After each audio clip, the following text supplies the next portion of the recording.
A ver, muchachos, eh, vamos a recordar un poquito la clase de la semana pasada. Habíamos dicho, pues, de que la filosofía surge del asombro o admiración, ¿verdad? ¿Quién hace el paso del mito logos? ¿Se acuerdan quién hizo el paso del mito logos? Tales de Mileto. Tales de Mileto. Tales de Mileto, claro, fue Tales de Mileto, ¿no? ¿Cuál fue la primera forma que encontró el hombre para explicarse el origen de las cosas? El mito. Mito. El En mito. el mito, claro, ¿no? El mito. Eh, ¿Cuáles son las raíces más antiguas de la filosofía?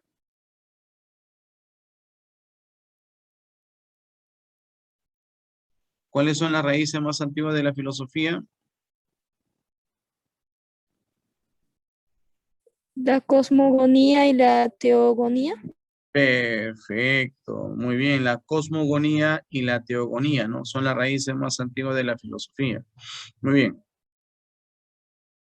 Eh, ¿Quién fue el primero en utilizar el término filosofía como amor a la sabiduría? Pitágoras. Pitágoras. Muy bien. Eh, ¿Quién fue el primero en llamarse filósofo? Pitágoras. Pitágoras también. Muy bien, Pitágoras.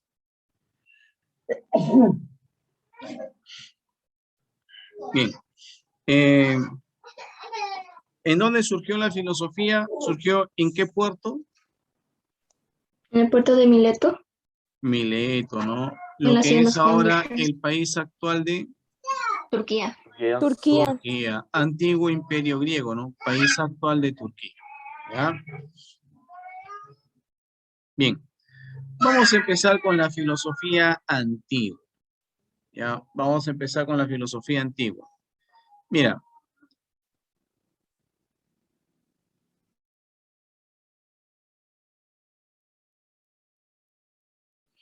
Mira, la filosofía antigua, ¿ya? La filosofía antigua se divide en dos partes. Mira, ahí ustedes tienen en el cuadro, ¿no? Ahí ustedes tienen en la diapo un famoso cuadro que se refiere al liceo. El liceo era un lugar de enseñanza en el cual enseñaba Aristóteles, ¿no? Ahí se le puede observar en la imagen, Aristóteles ahí está impartiendo sus enseñanzas, ¿no? Famosísimo Aristóteles. Bueno.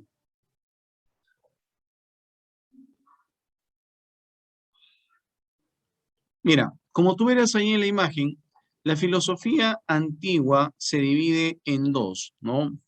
Filosofía antigua griega y filosofía helenístico-romana. A su vez, la filosofía antigua griega se divide en tres periodos, que son el periodo cosmológico, el periodo antropológico y el periodo ontológico, o también llamado sistemático, o de las grandes filosofías sistemáticas. Cada uno de estos periodos tiene una finalidad diferente. Mira, ven, ¿cuál es la finalidad del periodo cosmológico? La finalidad del periodo cosmológico es hallar el origen del mundo, al que también le llamaron Arge o Arché. Mira, los primeros filósofos tuvieron por finalidad hallar el origen del mundo, saber cuál es el origen de todas las cosas, hallar el elemento del que estaban hechas todas las cosas, al que también le llamaron Arge o Arché. Esa es la finalidad del periodo cosmológico. Entonces, acuérdate, los primeros filósofos, los primeros filósofos son aquellos que se empezaron a preguntar el porqué de las cosas. ¿Ya? Ellos son, ¿no? Los primeros filósofos son aquellos que se preguntaron por el porqué de las cosas. Los primeros filósofos quisieron saber cuál era el origen del mundo. Esa va a ser la primera preocupación, saber el origen del mundo, saber de qué estaban hechas todas las cosas, saber el origen del mundo. ¿De acuerdo? Esa va a ser la principal preocupación de los filósofos del periodo cosmológico. ¿Ya? Ahora, luego, el segundo periodo es el periodo antropológico. Y la finalidad del periodo antropológico, ¿cuál va a ser? Ya no va a ser encontrar el origen de las cosas. La finalidad del periodo antropológico va a ser conocer al hombre.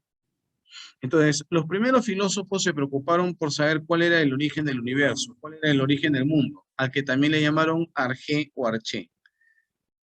Pero luego, la preocupación dejará de ser el origen del mundo y los filósofos más bien se van a empezar a preocupar por conocer al hombre, dando origen al periodo antropológico.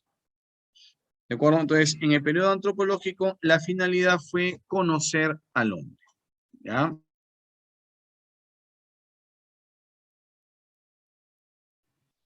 Y luego, el tercer periodo de la filosofía se va a empezar a preocupar por separar las ciencias de la filosofía. Yo ya te he dicho que la filosofía es la madre de todas las ciencias. Todas las ciencias que ahora conocemos han estado dentro de la filosofía y poco a poco se fueron separando. La primera ciencia que se separa de la filosofía fue la matemática, pero esto empieza acá, en este tercer periodo, que es el periodo ontológico, o de las grandes filosofías sistemáticas. Los filósofos dijeron, oye, todas las ciencias están dentro de la filosofía, ¿no? Entonces, un filósofo, por ejemplo, en el día le dedicaba 2 horas a la biología, 2 horas a la física, 2 horas a la matemática. Entonces, los filósofos del periodo ontológico, que principalmente fueron Platón y Aristóteles, dijeron, oye, ¿qué tal si más bien una persona se dedica todos los días y todo el día a estudiar solamente, por ejemplo, biología? Otro se dedica exclusivamente al estudio de la física, otro exclusivamente al estudio de la matemática. Entonces, de esa manera vamos a lograr de que el conocimiento de cada una de las ciencias mejore, ¿no? Habiendo personas que todo el día y todos los días se dediquen a estudiar las matemáticas, entonces las matemáticas progresarán. Habiendo personas que se dediquen todo el día y todos los días a estudiar exclusivamente la biología, entonces la biología mejorará. ¿Te das cuenta? Entonces, los filósofos del periodo ontológico van a tener por finalidad separar las ciencias de la filosofía, hacer de que surjan las ciencias particulares. Esa va a ser su finalidad. ¿Ya? Entonces, ahí te lo voy a agregar. No te olvides entonces, en el periodo cosmológico la finalidad fue hallar el origen del mundo, al que también le llamaron Arge o Arché. En el periodo antropológico la finalidad fue conocer al hombre. Y en el periodo ontológico la finalidad, ahí te lo voy a escribir en el chat,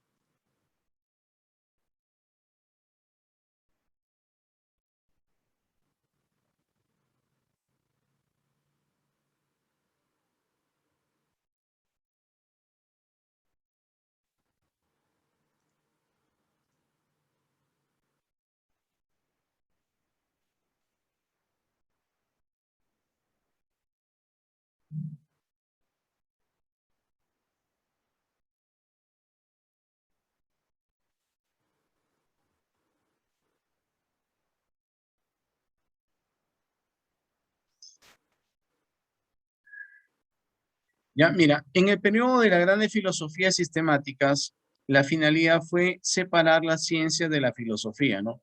Acá empiezan a surgir las ciencias particulares, ¿ya? Ya, de aquí vamos a ver el detalle de cada uno de estos periodos, ¿no?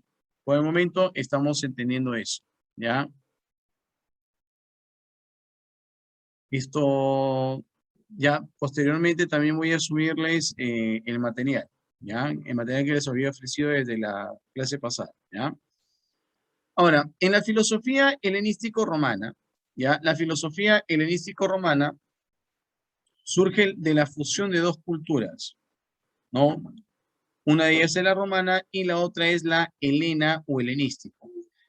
Pero ¿cuál es la cultura helena o helenística? ¿Cuál es? ¿Saben ustedes?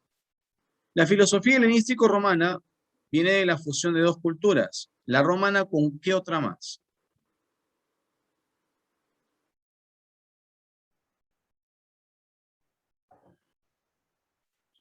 La romana con la griega, muchachos. Por aquella famosa historia de la Ilíada, donde los griegos supuestamente van a Troya a rescatar a quién. ¿Han leído la Ilíada? O al menos les han contado la Ilíada. En esta famosa obra de la Ilíada, los griegos van a Troya supuestamente a rescatar a quién.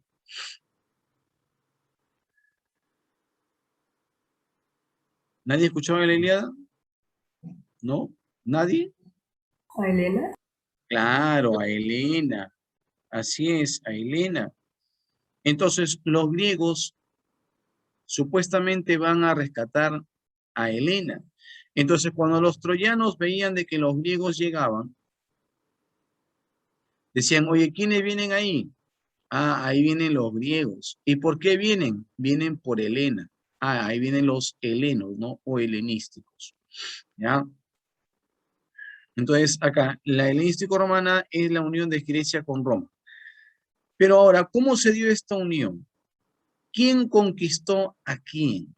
Grecia a Roma, Roma a Grecia. ¿Quién conquista a quién?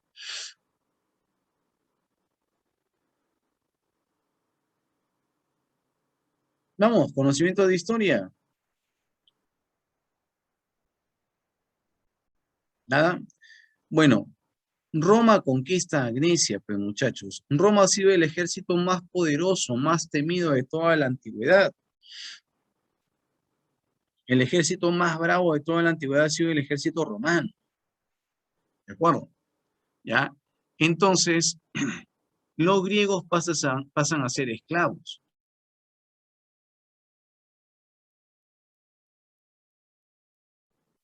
Entonces, Grecia, que era un imperio, ahora es esclava de Roma. Y obviamente esto le va a causar un shock a toda la población. Toda la población va a estar sufriendo. Imagínate, eres un imperio y ahora eres esclavo. Entonces la gente va a estar sufriendo. Y el filósofo se da cuenta de esto. Se da cuenta de que el pueblo está sufriendo y dice, bueno, algo tenemos que hacer. Tenemos que hacer de que la gente ya no sufra más. Tenemos que hacer de que la gente vuelva a sonreír. Hay que levantarle la moral a la gente y hay que devolverle la felicidad. De eso se preocuparon los filósofos de este periodo helenístico romano. Buscaron levantarle la moral a su gente. Buscaron devolverle la felicidad a su gente. La gente estaba sufriendo. Había sido conquistada. Imagínate, ¿no? Eres un imperio y ahora eres esclavo, ahora eres sometido. ¿Te das cuenta o no? ¿Sí? Ahora estás a la voluntad de un imperio extranjero, que es el imperio romano. Entonces, obviamente la gente andaba sufriendo con la moral por los suelos y el filósofo se da cuenta de que el pueblo necesita una filosofía que les ayude a soportar el trago amargo que estaban viviendo, que les ayude a soportar, a superar todo eso que estaban pasando, que les ayude a levantarles la moral, que les ayude a devolverles aunque sea un poco de felicidad. ¿Ya? Ahí te voy a escribir en el chat.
Mira, en la FHR, que es decir, la filosofía helenístico-romana, los temas centrales fueron la moral y la búsqueda de la felicidad, ¿no?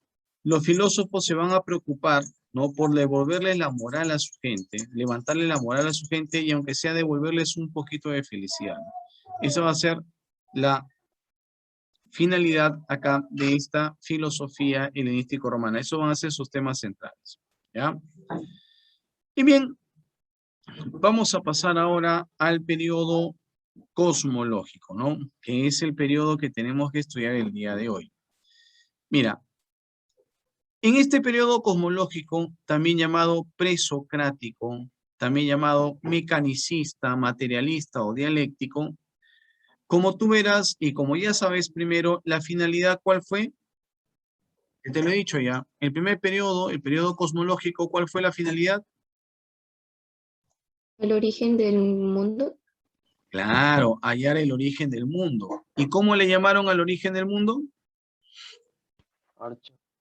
Arché o Argé. Claro, ese es el origen del mundo. También le llamaron Argé o Arché. ¿Ya?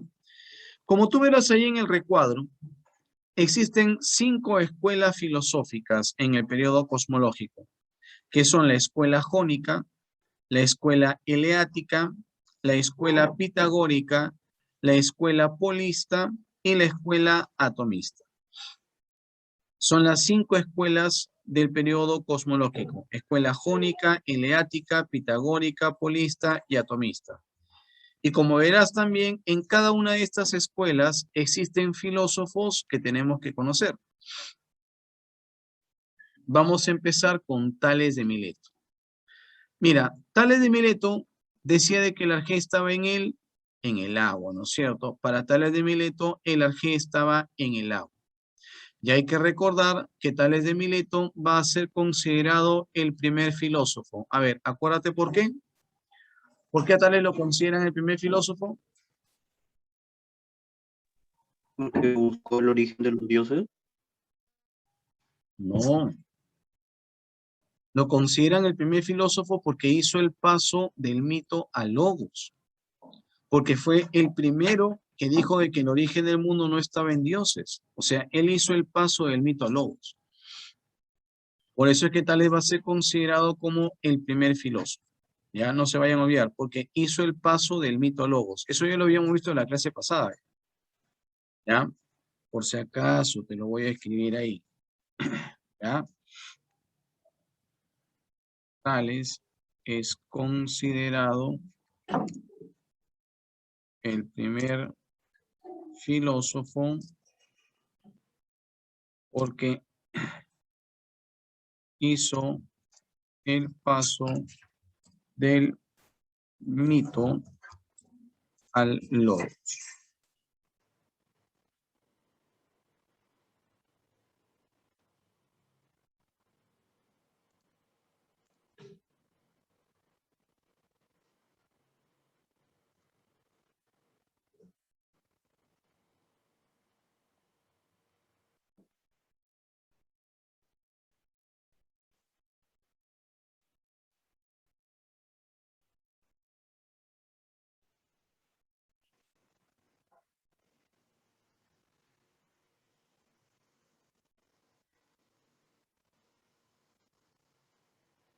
¿Ya? Entonces, ahí está.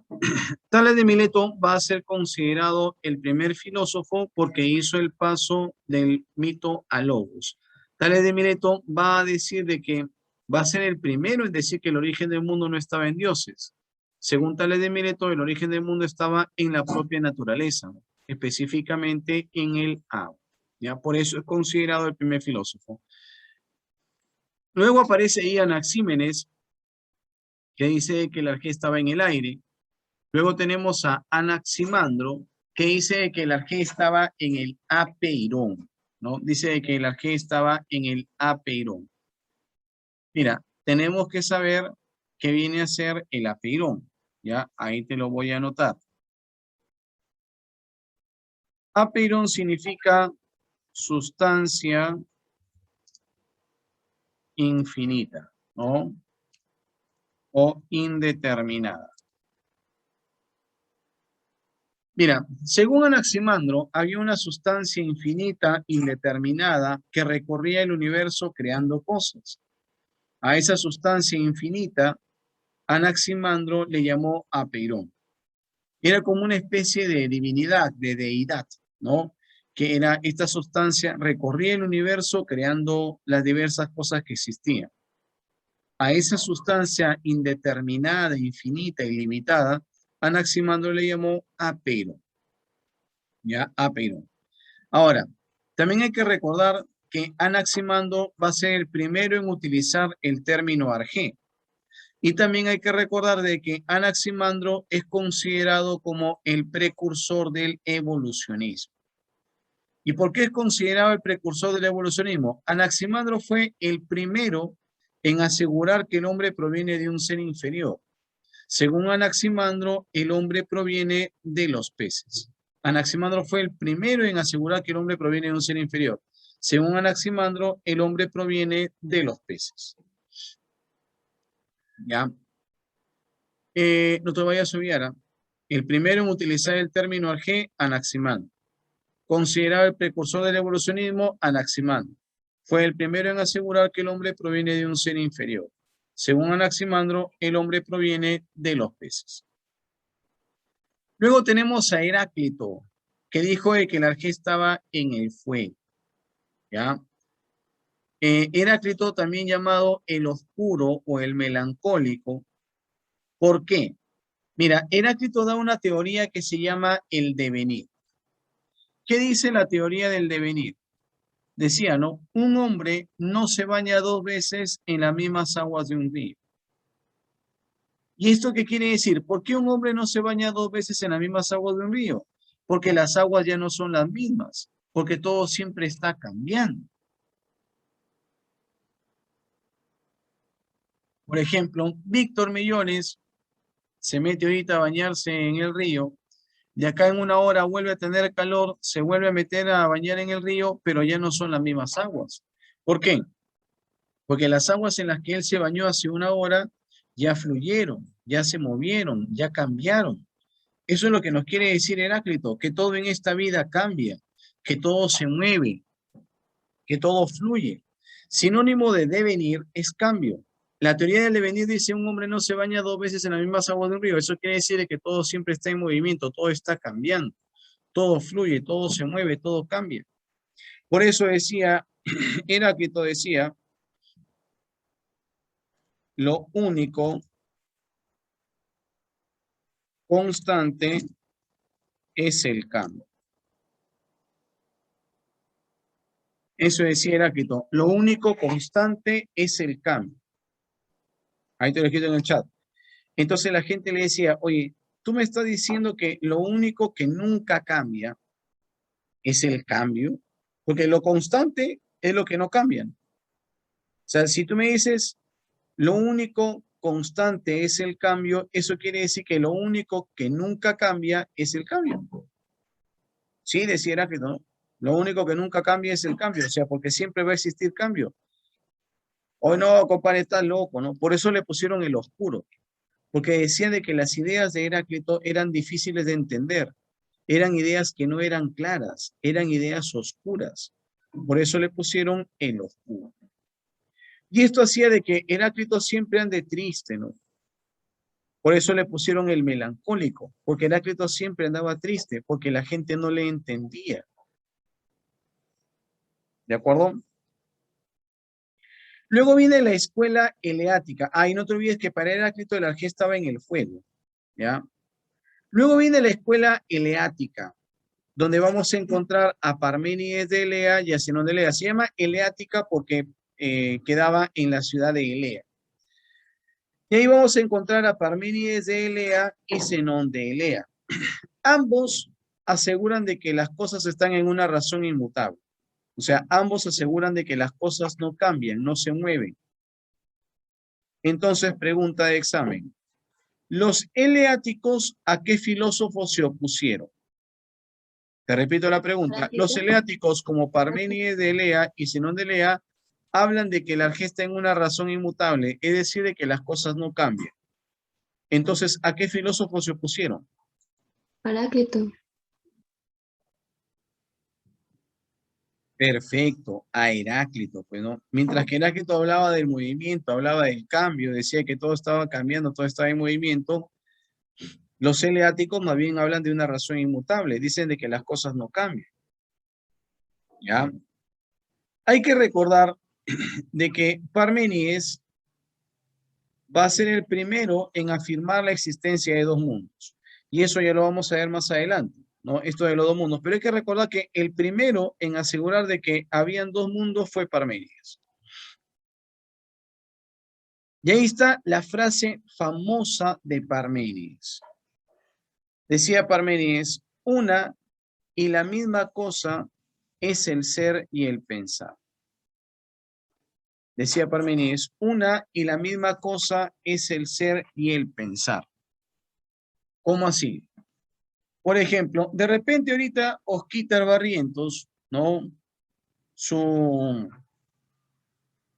cuerpo está ahí frente a la computadora, pero la pregunta que hace Parménides es, ¿ahí estará su ser? Oscar de repente está frente a la computadora, ¿no? Escuchando la clase, pero su mente está en otro lado, su mente está en el hospital porque su hermana está siendo cesareada, va a dar a luz, y él está pensando, pucha, ojalá que la operación esté saliendo bien, ojalá que mi sobrino nazca bien. Entonces Parménides dice, ¿en dónde estará el ser de Osquitar? ¿El ser de Osquitar está donde está su cuerpo o el ser de Osquitar está donde está su pensamiento? Esa es la pregunta que se hace Parménides. ¿En dónde está el ser? ¿El ser está donde está el cuerpo o el ser está donde está el pensamiento? Lee la frase de Parménides y respóndeme. Para Parménides, ¿en dónde estará el ser? ¿Dónde está el cuerpo o dónde está el pensamiento? ¿Qué creen ustedes? Lee lo que dice Parménides ahí.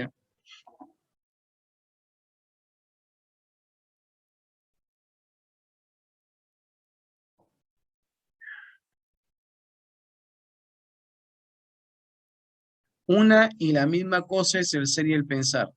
¿Eso qué quiere decir? Que para Parménides, ¿en dónde está el ser? ¿En dónde está el cuerpo o en dónde está el pensamiento? El ¿Dónde está pensamiento. el En el pensamiento? pensamiento. Claro, eso decía Parménides, que el ser estaba donde estaba el pensamiento. Por eso es que él dice, una y la misma cosa es el ser y el pensar. El ser está no donde está el cuerpo, el ser está donde está el pensamiento. Una y la misma cosa es el ser y el pensar. ¿De acuerdo? Luego tenemos a Pitágoras, que decía de que el arjé estaba en una razón inmutable. Es decir, de que las cosas no cambian, de que las cosas se originaban, disculpa, en los números y en las figuras geométricas. Para Pitágoras, el arjé, es decir, el origen de las cosas estaba en los números y en las figuras geométricas. Ahora, Pitágoras fue quizás el más respetado de todo este periodo cosmológico. El más respetado. Incluso los discípulos de Pitágoras lo consideraban como una especie de divinidad. Hay algunos dibujos de la época en donde se ha dibujado a Pitágoras pues como volando. Otros lo han dibujado como dentro de una nave espacial ascendiendo a los cielos. Otros lo han dibujado como cualquier persona de nosotros, ¿no? Pero hay algunos que aseguran de que Pitágoras era una especie de ser superior, una especie de divinidad o una especie de extraterrestre, ¿ya? Lo que pasa es que Pitágoras hizo cosas extraordinarias para su época. Mira, el primero en asegurar de que la Tierra tenía la forma redonda fue Tales. Pero para Tales, la Tierra tenía la forma redonda como un plato y que flotaba sobre el agua. Ahora, el primero en decir que la Tierra tiene la forma esférica, ese fue Pitágoras, ¿no? Esférica como la conocemos, ¿no? Ese fue Pitágoras. Pero en sus tiempos, para asegurar eso, había que estar, pues, desde el espacio. Por eso que algunos decían de que él era una especie de divinidad, ¿no? Como que volaba, otros decían que era una especie de extraterrestre, de ser superior. Es más, los pitagóricos, o sea, los discípulos de Pitágoras, creían de que algo era verdad por el solo hecho de que lo decía Pitágoras. Mira, ellos empleaban una expresión que es, y ahí te la voy a escribir, es magister dixit, que significa si el maestro lo dice. Para los pitagóricos, algo era verdad por el solo hecho de que lo decía Pitágoras. Para ellos, si algo lo decía Pitágoras, entonces ya lo asumían como verdad. Es más, los pitagóricos estaban convencidos de que si los pitagóricos adquirían algún conocimiento, era gracias a Pitágoras. Es por eso que hasta ahora existe la incertidumbre de que si Pitágoras en realidad fue el que dio todos los conocimientos que se le atribuyen, o si es que fueron sus discípulos, porque los discípulos de repente inventaban un teorema, y los discípulos decían, este teorema en verdad lo ha hecho Pitágoras, porque yo he sido inspirado por Pitágoras. Entonces el verdadero autor de este teorema es Pitágoras. Por eso muchos creen de que los teoremas que se le atribuyen a Pitágoras, al menos no todos esos conocimientos que se le atribuyen a Pitágoras, en verdad los hizo Pitágoras, sino que se cree que muchos de esos conocimientos que se le atribuyen a Pitágoras fueron hechos por sus discípulos, porque los discípulos firmaban como si el conocimiento lo hubiese dado Pitágoras. Porque los discípulos decían, bueno, ¿sabes qué? Si es que yo he tenido este conocimiento gracias a Pitágoras. Y se lo terminaban atribuyendo a Pitágoras, ¿no? ¿Ya? ¿Estamos de acuerdo, muchachos? Sí, profesor. ¿Ya? Entonces, para Pitágoras, el arjé estaba en los números y en las figuras geométricas, ¿no? No te olvides que Pitágoras fue el primero en llamarse filósofo, ¿no? Y Pitágoras fue el que le atribuyó la definición etimológica a la filosofía como amor a la sabiduría. Luego tenemos a Empédocles. Empédocles de la ciudad de Agrigento.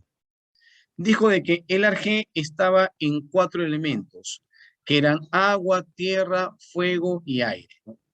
Para Empédocles, el arjé estaba en 4 elementos, agua, tierra, fuego y aire.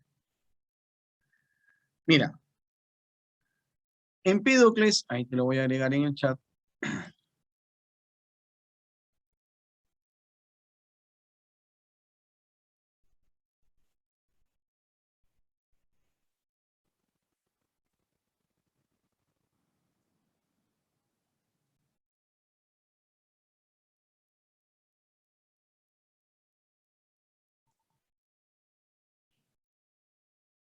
Mira, Empédocles asegura que en el mundo existen 2 grandes fuerzas, que son el amor y el odio, ¿no? Y que ¿cuándo se iba a acabar con el odio y la discordia en el mundo? Cuando se unan los 4 elementos, ¿no? El día que se unan los 4 elementos, entonces el odio y la discordia iba a desaparecer y se iba a lograr la armonía, el equilibrio, la paz, la tranquilidad, el amor en el mundo, ¿no? Habrán visto de repente la película El Avatar, ¿no? En esta película, pues, se dice lo que Empédocles decía, ¿no? En esta película, en El Avatar, se considera de que la paz, la tranquilidad, la armonía se logrará cuando se unan los 4 elementos, ¿no? Eso fue lo que dijo Empédocles en la antigüedad, ¿no? En el mundo hay 2 grandes fuerzas, el amor y el odio. Se acabará con el odio, se logrará la paz, la tranquilidad, la armonía, cuando se unan los 4 elementos, agua, tierra, fuego y aire. Ahora, Empédocles es conocido como el inmortal. ¿Saben por qué?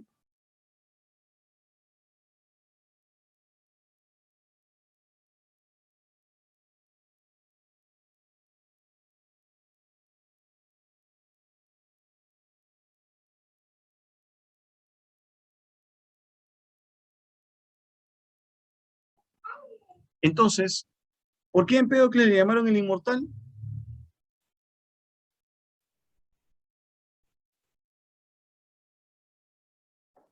Nadie, a ver, te cuento.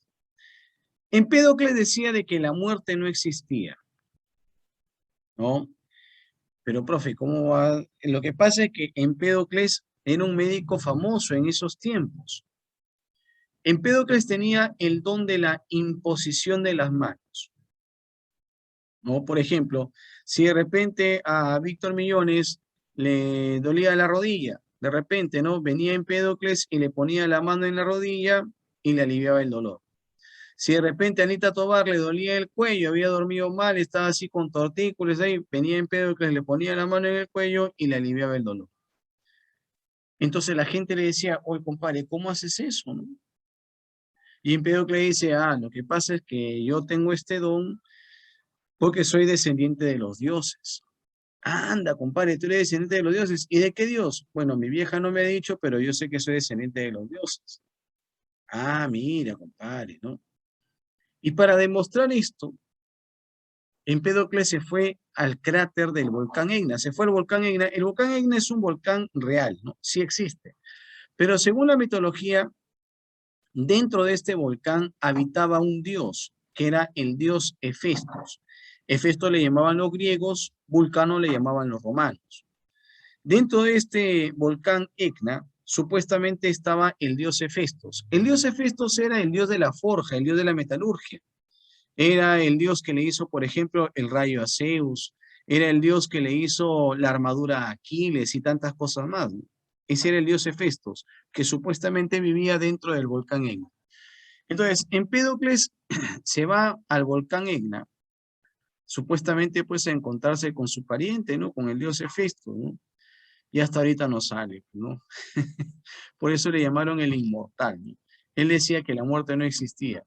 Y para esto, pues, se metió al cárter del volcán Etna y ya no salió más, ¿no? Y luego tenemos ahí a Leucipo y Demócrito que dicen de que el arjé estaba en los átomos, ¿ya? Que dicen de que el arjé estaba en los átomos. Ahí te voy a agregar a un par más, un par de filósofos más que tienes que conocer.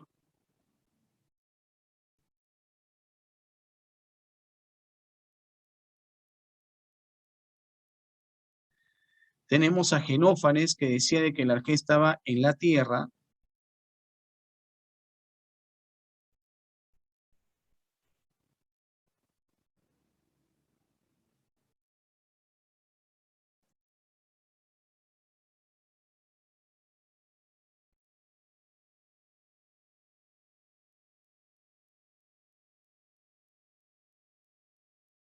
Y Anaxágoras, que decía de que el arjé estaba en las semillas, partículas o también llamadas homeomerías, ¿ya? Entonces Genófanes decía que el arjé estaba en la tierra y Anaxágoras decía que el arjé estaba en las semillas, partículas u homeomerías. Bien, ¿entendido el periodo cosmológico, muchachos? ¿Les queda claro hasta ahí? Sí, profesor. Sí, profesor. Sí, ¿verdad? Muy bien. Bien, ahora pasamos al periodo antropológico, donde la finalidad fue conocer al hombre. Y ahí va a aparecer Sócrates y también van a estar los sofistas. Vamos a empezar con Sócrates. Sócrates conocido como el fauno. ¿Por qué le llamaron el fauno? Le llamaron el fauno por su extraordinaria fealdad. Porque Sócrates no era feo, sino que era abusivo ya, ¿no? Era extraordinariamente feo. Incluso hay muchos escritores de la época que se burlan de la fealdad de Sócrates, ¿no? ¿Ya? Incluso le hacen muchas bromas, ¿no? Bueno, el fauno, ¿no? Decían que era tan feo que cuando apagaba la luz, el cuco la encendía, ¿no? Era extraordinariamente feo. Bueno, también le llamaron el no solitario, porque Sócrates nunca andaba solo, ¿no? Siempre andaba acompañado de sus discípulos, ¿ya? Por eso le pusieron el no solitario. Y también le pusieron el partero de almas, porque Sócrates fue hijo de una partera. Las parteras eran las mujeres que ayudaban a parir, ¿no? Que ayudaban a dar a luz, ¿no? Esas eran las parteras, ¿no? En esos tiempos, pues, no habían obstetras, no habían ginecólogos, ¿no? Las mujeres que asistían a las madres que iban a dar a luz eran las parteras. Y Sócrates fue hijo de una partera llamada Fenereta. Y Sócrates decía, ¿no? Así como mi madre trae al mundo personas, yo traigo al mundo ideas. Y esas ideas las traía a través de sus métodos, ¿no? Su método principal que era el diálogo, ¿no? Y dentro del diálogo estaban la mayéutica y la ironía, ¿ya? Mira, te voy a escribir ahí en qué consistía la mayéutica.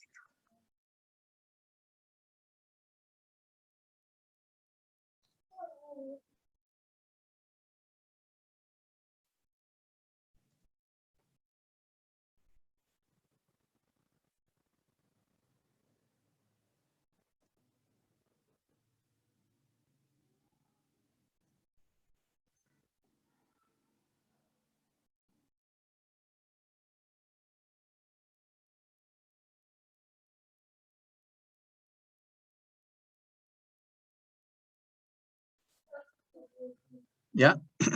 Mira, la mayéutica, conocida como el arte de parir ideas, ¿no? Consistió en preguntar incesantemente. En la mayéutica, Sócrates tenía a sus discípulos pregunta tras pregunta, tras pregunta, tras pregunta, ¿no? En eso consistía, en una pregunta incesante, en el constante preguntar. Sócrates decía que a través de este método de la mayéutica traía al mundo ideas, ¿no? Lograba de que las personas piensen, piensen, piensen y traigan al mundo ideas. Por eso que la mayéutica es conocido como el arte de parir ideas, ¿no? En eso consistía la mayéutica, en preguntar incesantemente, ¿ya? Ahora, pero ¿qué pasaba cuando el discípulo no sabía o se equivocaba en su respuesta? Ahí venía el siguiente método que era la ironía. ¿Ya? Que era la ironía. Mira, la ironía fue su método destructivo. ¿Ya? Y lo empleó como burla.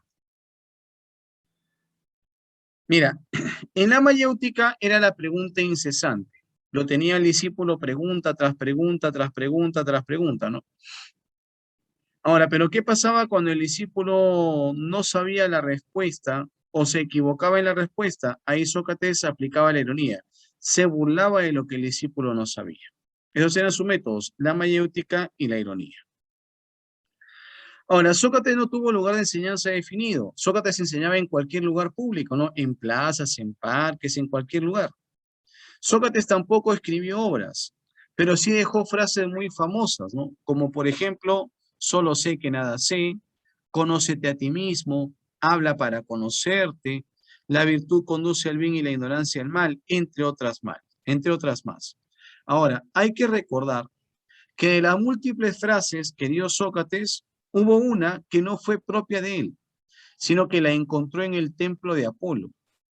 Esa frase que no fue propia de él, que la encuentra en el templo de Apolo y que la usó tanto que hasta el día de hoy muchos consideran de que es una frase socrática, esa frase es conócete a ti mismo. ¿Ya? La frase conócete a ti mismo no es una frase propia de Sócrates, sino que Sócrates la encontró en el templo de Apolo. Y la usó tanto, la hizo tan famosa, que muchos creen que esa es una frase original de él, pero no es así. La frase conócete a ti mismo. La idea de Sócrates fue, su finalidad fue, como esta, conocer al hombre y lograr el perfeccionamiento del hombre a través de la moral. Por eso es que Sócrates va a ser considerado el padre de la ética, ¿ya? Él va a ser el padre de la ética. Su finalidad fue conocer al hombre y lograr el perfeccionamiento del hombre a través de la moral, ¿no? Por eso es que él es considerado el padre de la ética. Ahora, Sócrates decía de que había un solo Dios en estos tiempos y eso le va a jugar muy en contra porque todos los gobernantes de la antigüedad han dicho que eran descendientes de los dioses, ¿no? Y que habían varios dioses. Entonces Sócrates, al decir de que había un solo Dios, estaba perjudicando a los gobernantes, ¿no? Como que los estaba desacreditando, ¿no? Los estaba tomando como mentirosos. Entonces los gobernantes se reúnen y le hacen un juicio a Sócrates y convocan a gente del pueblo para juzgar a Sócrates. Y lo acusan de 4 cargos. De subversivo, los que están ahí, ¿no? O sea, la cuenta de terrorista, de sodomita, o sea, de homosexual, de corruptor de la juventud y de crear nuevos dioses. Y por estos cargos, Sócrates va a ser condenado a muerte, ¿no? Por el tribunal de los 500, a beber la cicuta. La cicuta es una fruta venenosa, de cuyo jugo sale un veneno letal.